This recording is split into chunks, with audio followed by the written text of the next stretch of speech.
તો સ્વાગત છે તમારું બધાનું મેન વર્સેસ જર્નીમાં। તો હું પાછો ફરીથી લઈને આવ્યો છે નારગોલનો નેક્સ્ટ વિડીયો। તો હાલો જોઈએ આગળ શું થાય છે। અહીંયા આવતું હતું એક માતાજીનું મંદિર ચંદ્રિકામાં।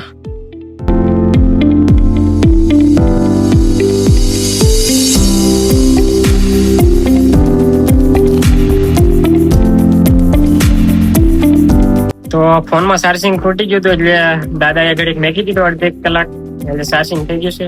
દાદાનો આભાર। અને દાદાનું કેવું એવું છે કે આ સરુના વૃક્ષો દરિયા કિનારે વાવવાનું કારણ એ છે કે દરિયાના મોજાના લીધે દરિયો આગળ ન વધે, પછી વાવાઝોડું ને એવું કાંઈ વધારે પવન ન આવે કે એવું બધી ઘણી દરિયાની સમસ્યાને અટકાવે, એટલા માટે આ સરકારે ઝાડવા વાવ્યા છે એવું કહેવામાં આવે છે। આ ગામ જોવા કેવું મસ્ત છે, એમાં પાછું ચોમાસું, ચારે બાજુ હરિયાળી લગતી અને ગામની સ્વચ્છતા એકદમ મસ્ત છે। બધાના ઘર જોજો અને આ પાછું ચારે બાજુ નાળિયેરી અને પાછો બાજુમાં દરિયા કિનારો, એટલે વધારે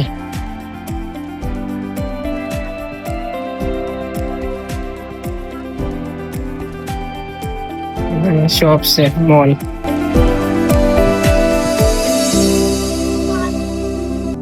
આ નાના છોકરાને સાયકલ લાગતા જોઈને આપણને આપણું બાળપણ યાદ આવી જાય। પણ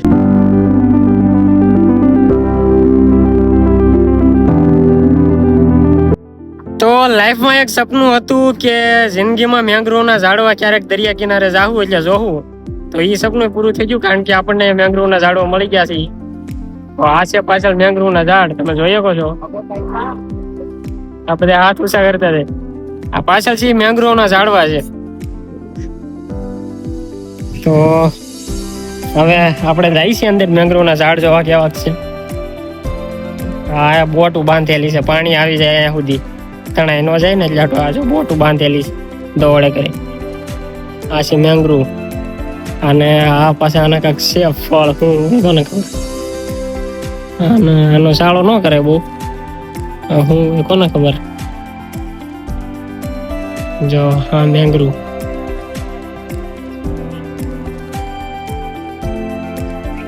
એક દી એમ હતું કે જ્યાંક જાહુ આઘા જંગલમાં દરિયા કિનારે અને મેંગ્રોવના ઝાડવા જોઉં, અહીંયા આવ્યા એટલે મળી ગયા છે, એટલે હવે કાંઈ ઓલું નથી, અફસોસ નહીં રહે। આ ચારે બાજુ બોટ પડી છે, આ બધી ભંગાર બોટ પડેલી છે।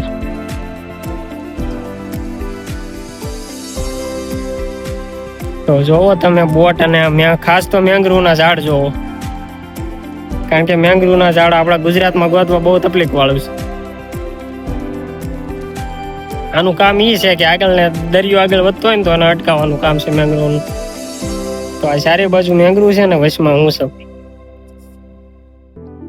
તો ચારે બાજુ મેંગ્રોવ છે અને હું વચમાં ઊભો છું। આ બધા ઝાડવા મેંગ્રોવના જોઈને બહુ મજા આવી ગઈ, અને પાછું સરુના ઝાડ, મેંગ્રોવનો ઝાડ બધું અહીંયા છે। તો તમે ક્યારેક આવો આ બાજુ જોવો, મજા આવે એવું છે।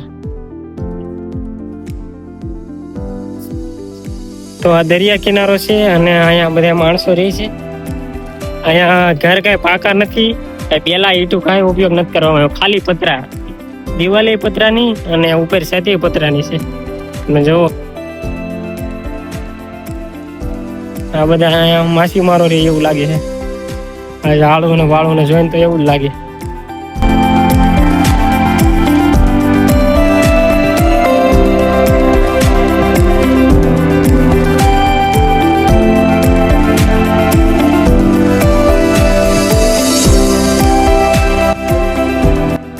પછી JCB પડી છે, હિટાચી, ટાટા હિટાચી।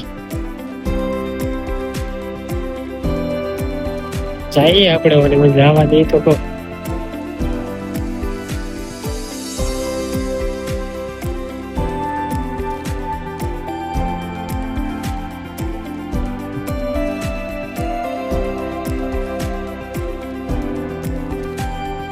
આ દરિયો છે આ બાજુ।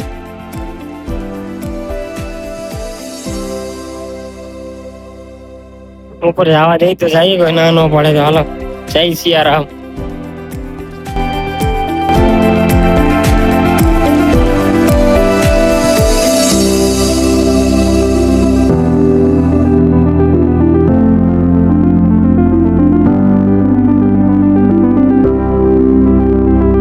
ઓ ભાઈ હું નજારો છે. આ છે આપણા દક્ષિણ ગુજરાતને લાગતો અરબ સાગર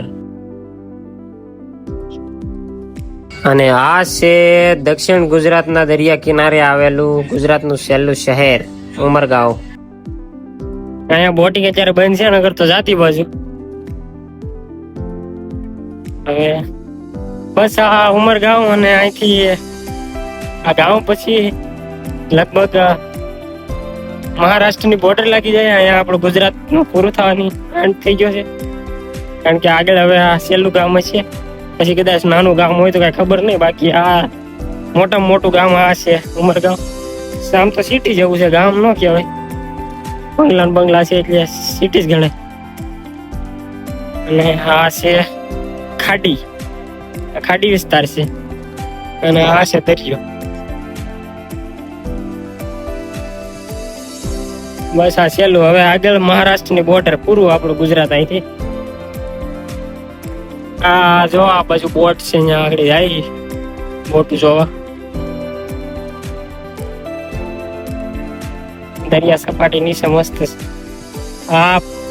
આનું કારણ છે, આ પાણા મેકવામાં આવ્યાનું કારણ એ છે કે દરિયો હવે આગળ વધતો જાય છે, એટલે આ પાણા મેકતી થાય એટલે હવે આગળ નહીં વધે એવું છે. એમાં કઈ બીજું છે નહીં. હજુ આખી લાઈન કરેલી ઠેઠ આરામથી લે કે આ બાજુ ઠેઠ. અને બીજી વાત એ પવન બહુ મસ્ત આવે છે, ઠંડો ઠંડો. ઓકે, તો હવે આપણે જઈએ છીએ નીચે.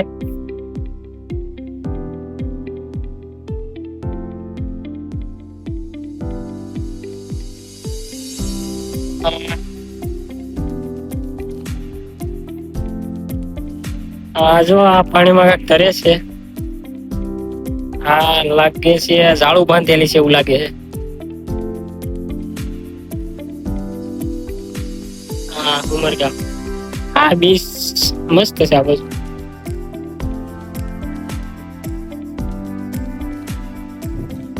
તો આ ખાડીનો કિનારો આવી ગયો છે. અહીંયા બોટો પડી છે. આગળ છે ઓલા ભાઈઓ કોઈક ઝાડુ લઈને આવેલા જાય છે.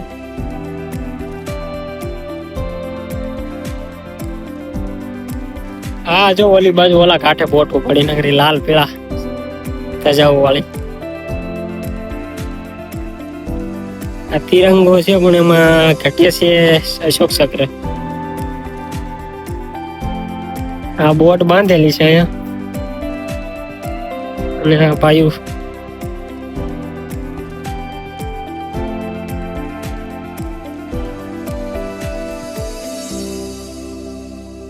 તો જઈએ હવે આપણે આ બાજુ બોટું જોઈ. આ મેંગ્રોવ ના ઝાડ.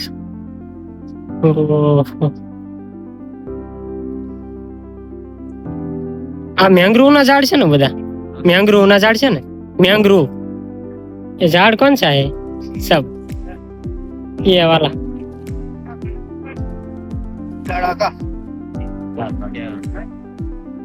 ઝાડ ઝાડ વૃક્ષો. ઝાડ પડી છે અને આ છે મેંગ્રોવ ના ઝાડ.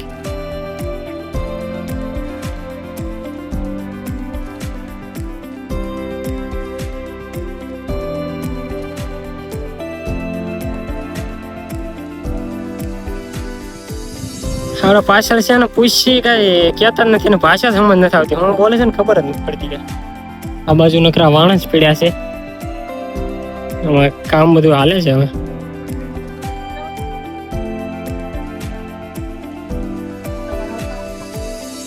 આ બાજુ થોડીક બોટ ઉપડી છે.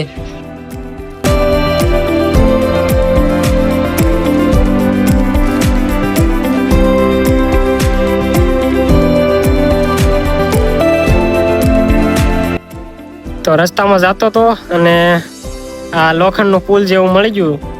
તો તમે કોમેન્ટ કરીને બતાવી દેજો કે આ શું વસ્તુ છે એમ. જોઈ લો, પાસે લઈને બતાવી દઉં.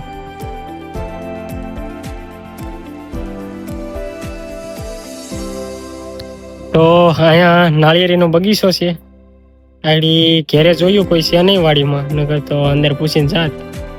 પણ હવે પરમિશન વગેરે ન જવાય ને કોઈને વાડીમાં, એટલે આ છે નાળિયેરી અને ઘણા આમાં ઝાડવા છે, બધા ફળ જ છે બધા. નારગોલ પોલીસ સ્ટેશન છે, અહીંયા બોટું, ફોર વ્હીલર, આ રિક્ષાઓ બધી ભેગા કરીને ભંગાર કર્યો.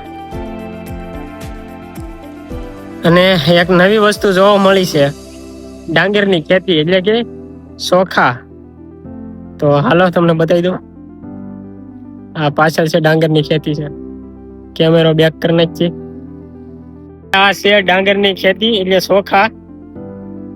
પહેલી વાર આપણે જોઈ છે, બધી જોઈ નથી ખેતી, વિડીયો સિવાય એટલે કે ટીવીમાં ફોનમાં જોઈ છે, બાકી રિયલમાં તો નથી જોઈ. આ જો પાણીમાં જ થાય, જાણે નદીમાં ન વાવ્યું એવું લાગે. તો જોઈ લેજો. હા શું ભાઈ, તો અહીંયા આવ્યો ને એટલે મજા આવી ગઈ, કારણ કે અહીંયા લોકેશન જ એવું છે ને કે દક્ષિણ ભારતમાં ન હોય એવું લાગે. કેરલા બાજુ બધી સારી બાજુ હરિયાળી ને નાળિયેરીના ઝાડ ને બધું અલગ અલગ બધી વસ્તુ, એટલે મજા આવે એવું છે. એકવાર તમે ટ્રાય મારજો આવા. તો નારગોલ ને છેલ્લા રામ રામ. હવે જઈએ આપણે સાંજન બાજુ, કારણ કે એસટી બસ મળી ગઈ એટલે પછી જાજુ રોકાણો નહીં.